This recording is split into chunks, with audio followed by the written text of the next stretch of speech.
whawhetai ki hei ki. Whawhetai pa tau toi whawhetai e tau mau e pong pong whakakoloa koen. Pei mau e mo ui ke whai ai hono whakalang langi a e ki. Hange kurea ki ai ai puna ke malo e ki ho mai ha ke mea ki mau whai. Ke mau ilo ai pa mau ofi atuai ki a Fiona. Whai ho whalang langi hangau e toinga e mau mo ui i he mamani koe ni. Tapu ki a Fio e o tuai o tau loto ngā. Pako kore pe ke hufanga pe ngahi whakatapu. Talamaru e whanua. Toto au whaki atu pe mihe platform e tau pe mokoi sisu. E tā e whangamari e koni ke whakatau kei ki tau tolu ke tau ki porokalama o tau kamatani. Koe porokalama e lotu hufia.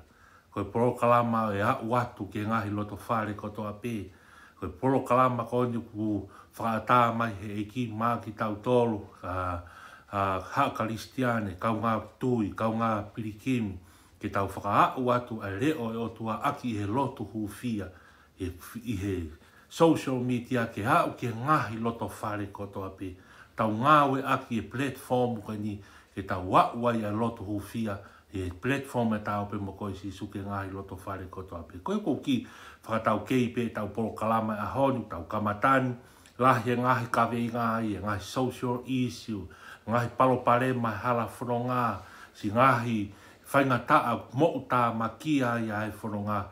Pa koi au whakotuu ai he ekipa ku, whakotuu ai e tau porokalama honi, ke tau wau atu e tau loto hufia, i he pongi whalaite kotoa pe, ki ngahi loto whare kotoa pe. Koi aka koe ki mua pa tau hoko atu ke ngahi kawe inga ke kotoa pe, whaamu, a platform ke tau lotu pe mo hufia ki mo tolu kotoa pe o tau mui mai pe tau subscribe mai ki he platform a tau pe mo koi sisu.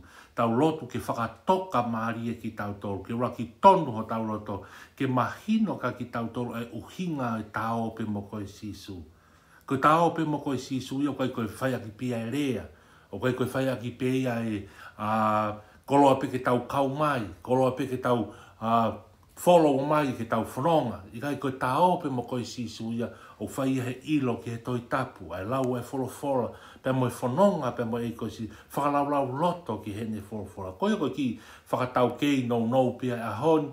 Whai maa ki tau tolu, ke tau raki hufia. Aki mou tolu kotoa pe ku mou follow mai. Aki mou tolu kotoa pe ku mou kau mai ki tau whanonga. I he tau pe mo koe sisu. I he ngahi aho mo ngahi wiki mo ngahi mahina kotoa pe. Kai ngā tai tau lotu mo hufia e pongpongini. Si ngahi polo kalama kotoa pe broadcasting i at pe mi he tau platform e tau pe mo koe sisu. Ahono ako toi tapu, ano ngahi ako malanga, e ngahi tele devotion, e ngahi gospel music, mo ngahi polo kalama kotoa pe ke whai te o taunga tonu o kai ki hange ku tala noa ki ai ai apostolo, o kai ke whai nge esi pe whakalohi mo fisi pe. Ka koe ngahi polo kalama kotoa whai he mo oni ke ni hanga a whei. Pene ni hanga o whei e loto e tau tangata kotoa pe mo e tau whewhine ke tau wafe o whakatomala me he tau ngahi kovi pe tau teu ke tohi ho tau hingoa i he tohi e moi. Kai ke kou ki whakatau ke pea ke tau ki polokalama koen, kau fo mai ke tau polokalama koen i a tau pe mo koe sisu. Koe kou whakaafi at ka tiki mo tau kotoa pe ke kau mai me whee peha tapau ke whanongo mai. Pe mi apina, mi tōkanga, pe mi wharehanga, pe ngātai, mi ngāwe a ngā. Pe ko whee peha whetu ke kau mai ke tau lotu hufia i he pongi whalaite kotoa pe. Kai ke koe tau ki polokalama, heri pea whakahaani ko lau pea ki wholofola. Koe tau kawe ngā eni. Koe tau hufia, a platform e tau pe mo koe sisu. Mohono kau mui mo ki tau tolu kotoa pe kau ngā karistiani ki tau kau ki ai.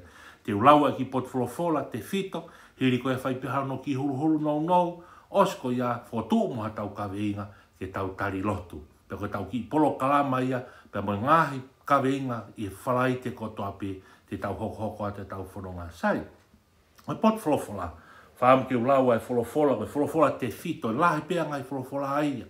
Ko te wholofola te whito eni, o te whito pea makatu onga ia, pe koe foundation ia, hono whao e tau ki polokalama koe ni platform o tau pe mo koe sisu.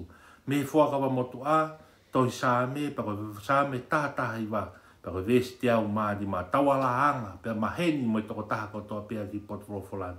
Sāme tātahi wa, pe koe vesti au maari ma. Ko ho wholofola koe tū hulu ki he kulaka, moi mama ki hoku hala. Ko ho o wholofola koe tū hulu ki he kulaka moi mama ki hoku hala. Koe pot wholofola te whito ia maa ki tau tolu ke te whito ai e tau lotu huwhia. Tau whaamu e platform o tau prokalama lotu huwhia ke lau mau pia ki wholofola ko toa pe mhono kawe inga pe kai ke ngata hoko e wholofola ko ia ke ni hanga whakapuho ai ke resi pe mo lau maaria he tau lotu pe mo huwhia ki tau tolu e ngahi kawe inga ko toa pe sai. Ka koe tala noa sa me tātai wa vesti au mani ma. Koe tala noa ia ne te whito hono whatua e tau prokalama ko ne tā ope mo koe sisu. Koe tā ope mo koe sisu ia ko hono whakaukau i taimi o tau lau wholofola. Koe sisu, koe ia na ne hoko mai o whatu kakano. Tala noa kia e sone vai uraki pa koe vesi uraki. Ka mata anga na aia wholofola pa ne hoko a wholofola kakano. Koe sisu ia. Pe haere hake a sisu ia ka kei nofo pea words ko locals. Koe wholofola koe a koini koe tohi tāpūia. Aia koe tau ope mo sisu i e whakaukau ai tau lau wholofola. Tau wako ki e tohi tāpū. Tau nofo ki e ki kai ke ngāta pe ai tau lau wholofola kau ngā karistiane. Kau ngā tui. Koe tau lau e wholofola pa tau mo ui aki. Koe fo equation ji au whakotuu ka ki tau toro he platform e tau pe mo koe si. Koe tau whanonga mo sisu. Aki e tau lau wholofola. Oki kia e whaamiri, oki kia e seasi, oki kia e mui whawhoi tui tui, kau talavou, kau whine mui, ki mou tolu ke whai a ko, oki e ki tato ki e lau e wholofola. Lau e wholofola, tānaki, whai ki ai, whakatontonu ki ai e tau moui. Ikulu ta taure vai hange koe wholofola na whai e sisu ke tufunga lau, pa te ke mau ai e moui tāngata. Pea ko tui koe whakakaukau o ko whaamu, ke whakatonu kotoa ki tau tolu ki ai, e kau follower, kau mui kotoa pe, kau subscribe mai ki he tau platform ko ni, ke whakatonu pe. O kai koe tau whai a ngā wen, mo tau mui ko ni, koloa pe ke tau kau ka platform, mo tau mui ai, ko tau whai en i he mo oni mo ui, pea teke koe, ke whanongo mai, teke homa ki family, mo family ke teke ki tau tolu. Ke tau whanonga mo sisu a ke tau lau ai wholofola. Mo ui aki. Whai ki ai. Tuku ke wholofola ke nhanga whakatontonua ho tau hala. Tuku ke wholofola maa one au toa ke nhanga whakamama ho tau hala whanonga. Hangi utala noa ki ai e taha e puna ke. Koe wholofola koe mama tō hulu ia. Koe amataki loa e ke ne hulu ho tau wai hala ki tua whai toka. Pako tui, koe mahino, koe mea ke tau kamata ke tau lotu huwhia e hon. Ke whakatonu ki tau tōki ai, a koe ke whanongo mai. Mo ki maua homa ki, mo ngai whaamiri kotoa, e kau ngā tāo mo koe pe sisu. Ke whakatonu, koe tau o mo sisu, ke pau e tau whanonga, a ke tau lau e wholofola, mo ui aki, nofo ke e tau mo ui pa tau whanonga. Whakaamu koe tau kawe ngai. Kawe ngā uraki e tau prokalama lotu huwhia, o whanonga anga e hifonga e tau koini. Ke tau lotu pe mo huwhia a koe ke whanonga, a koe tau kau ngā whakakau whakata he alofi e waka koini e waka e tau pe mo koe sisu. Ke whakatontonua ki tau tolu, koe o mo sisu.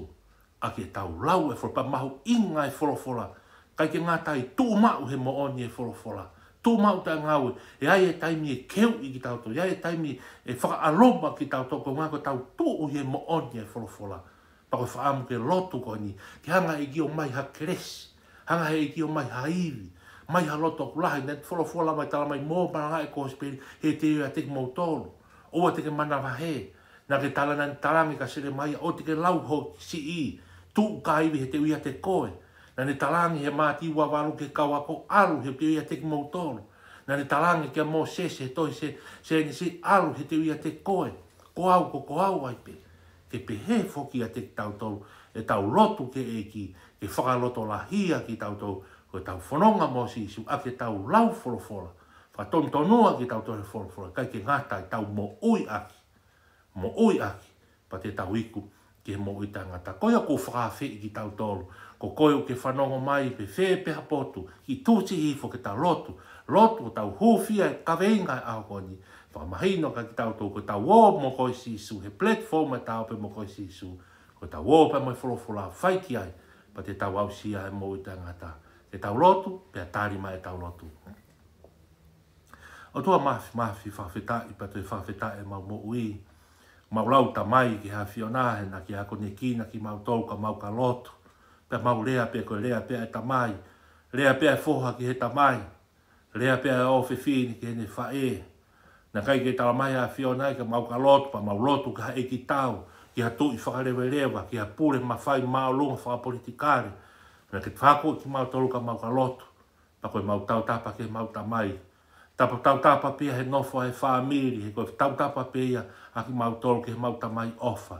Pa ke mau kore ki a whiona pia hoko mai ho pure, kore ha mau mea kai, kore ha mau mea inu, whakahawhi ki mau tolu me he whiri, pa tataki ki mau tolu ki hala tonu sika, tataki ki mau tolu ki hala o whakatonua ke whinangaro e a whiona. Whawhita, ka mata anga e ke tau polo kalama ko ni ke loto hofia, na ke whakaata e polo kalama ko ni ke ha watu e ngā ui whakamisinare, ke ha watu haawa e ngā ui whakaevangeli o, ke ngahi loto whare, o mau ngā ui aki ai platform ko ni, ke ha watu ki he loto whare ko toa pe, i Tongana, i Amerika, i New Zealand, i Australia, i ha tapa pe o mamani ko ni, ke ha watu e mau ngahi loto hofia, tau te whito ke ngahi i siu whakamamani lahi, ngai social problem, ngai mea ko tau hoko he mamani ko ni kai whawhetaki. O whong ki mautolu he uraki ka veinga ko ni ke whakatontonua ki mautolu. Ai kau ngā tao pe mo koe sisu, ai platform e tao pe mo koe sisu, ke whakamahinu ka ki mautolu, koe mau whanonga mo koe sisu, o koe koe whai pia he whanonga lau, o koe koe whai pia he whakalohui mo fisi, o koe koe whai pia koloa pe ke lawe mai, o koe koe whai e mau mui ka te koe sisu, koe koloa pe ko ngā koe sio e tangata, kai koe whai e mau whanonga mo sisu, koe koloa pe ke lava whakawhatongia. Ka koe whai e mau moi, pa moi whanonga mo koe sisu, e mau ilo whapapau, ke tohi ai ho mau tohi, ho mau hingoa he tohi o moi. I o ke mau whapapau i ngai ahoni, ko mau tohi o mau hingoa, ko mau mau e pare amalani e klauni e mo i tangata, i he mau whanonga, i he tau ope mo koe sisu e ahau kotoa pe. Hange koe wholo ko tukuba mo e wahe ko mau whanonga, ko ta wo mo ko si su ko pau ke hoko e folo ko tu hulu ke maulaka ko mama ke o mauhala ke ne hulu pa ko hoko ko ama taki loa i he mau moi ke mau au sia e fronga ko mau fai me taimi au ki tua fai toka haki ai ki he koloria ma wa mo i tangata mau lo tu ya ke ta pe kina ki na tolu ko to pe mau kau fata e moi he platform ta pe mo ko si su si kau fai fe kau si kau se tuata, ai kau malanga, kau akonaki, ngai fufonga, ngai tamai, si ngai whae, mau kau talavou, kau whitamui, au sia mau whana, pe whepe ha tapa o ke mea mai, mau whanongoa, au whepe ha tapa o mau haki ai a lotu ko ni eiki, mau lotu ke tāpe kina ki mau tolu, o whongi ho mau lam, whanonga o mau whai he kuonga o whaosi ko ni, ko nāna whaki ke whakamau e māmania ko ni, kai ke te aonga mau mu taimia mātou ke whakamoreki, he politikare, he whakawhekiki, he ngā mea kotoa, mea pe tonu ke whakaaonga ke ha mau taimi, ke tau ope mo koe sisu, aki e lau wholofola, whaiki ai, amanaki ai e mau mo ui, tohi o mahi ngā he tohi o mo ui. Tāpe kina kotoa e ngai proklama, whakamafola, broadcasting, me tāpe mo sisu e ngai ako malanga, ako tohi tapu, ngai teliti voice, ha ngai proklama, koe mau tau mua ke o whei, pia malanga whakaevangeli o, ke o whei e lau maari e kotoa pe whanongo mai he ope, ke hawhi me he kovi, tari e sisu, tari e wholofola, pa mau amanaki ke mau mau e moita, whakato mala rewa, awhi me mau ngai kovi, whakato mala, matanga mai me ngai, hai e setane me ngai oi, ka mau wau mau sia moita ngata kotoa pe. Tāpe kina si platform, tāpe kina ki nau tolu kotoa pe whanonga mai, tāpe kina ki nau tolu, kau mai tāpe kina, poro kalama lotu huu fia, whakawhalai te koni, tau whanonga aini, tuke tau wau pe, he kai ke whai aki a iwi tangata eiki. Kai ke whai ake poto e tangata, hange talanoa ke hapot, tamani ko mau whiwha uhi, ko ni ko whiwha uhi moha ka kano. Ka ko mau whiwha uhi ko ni mo lau marie e te waloko e risi one ko e konga kau. Ko ia ko iwi pia lau marie ni, ke mau tui a ngahi mafi tau e lau marie, ke whakawhi auhi aki, e ngahi fu iwi marohi o setane, ke au e lotu mo ngawe e eki, ke ngahi loto whare koto ape. Tāpu kina si hou eiki o e whanua, tāpu kina tonga, tamatui tupo ono, kuini o feina tonga, kau maa e whare o tupo, hou eiki minista, pare mia, tāpu kina, kau taki lotu koto ape, tāpu kina ki nau tolu koto ape, whanongo mahe ope, mau kau koto he proklama lotu hufi, hoko ate tau whanonga pa ke ta taki pe, tau ope mo koe sisu, tau ope mo ho whorofora whai o mawhai no i taimi, ke mawau sia i tāniti mau whanonga ki ai. Ma rotua mai mau hu, wafa o sisu Christ ka ko mau whambo ui. E mea ni pa koe keresi ai ko sisu Christ ma ofa tuaka tamai mai whira lau maari maani on. E no fo ia e poro kalama rotu hu fia, ta ope mo koe sisu, ki nau tau mea mai o pe heka ki mau tau. Mea hon whai pio ta ngata. E mea ni. Tohi foko e fu umai.